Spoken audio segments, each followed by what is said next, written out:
वाली अपने दोनों लाएंगे तो टिके नहीं बोलते देखते हुए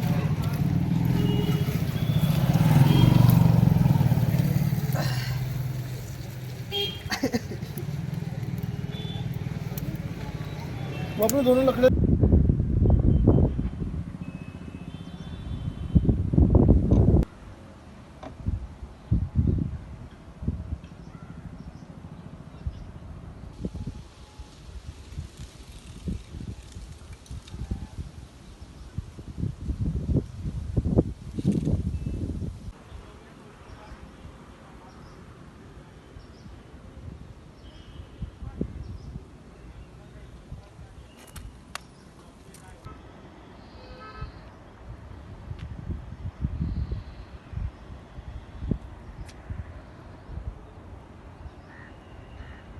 भारतीय हवामान खात्याद्वारे जे वेळोवेळी दर 24 तासात ज्या सूचना आणि इशारे प्राप्त होतात त्यामध्ये निश्चितच मागील आठवड्यात त्यांनी जे सूचना दिली होती आणि शंका वर्तवली होती की या आठवड्यात जिल्ह्याचा जो तापमान आहे तो घसरणार आहे आणि निश्चितच त्याची फलनिष्पत्ती देखील झालेली आहे।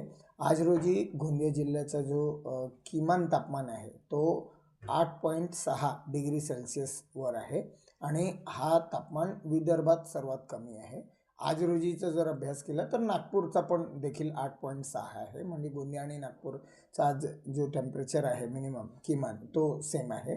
आणि जर मॅक्सिममचाही आपण अभ्यास केला तर तोही गोंदिया जिल्ह्याचा जो तापमान आहे तो 27.2 डिग्री सेल्सिअस हा एवढा मॅक्सिमम टेम्परेचर आहे आणि तोही आपल्या पूर्ण विदर्भात सर्वात कमी आहे। याचा अर्थ गोंदिया जिल्ह्यात जी थंडीची लाट आहे ती इतर जिल्ह्यांच्या तुलनेत जास्त आहे।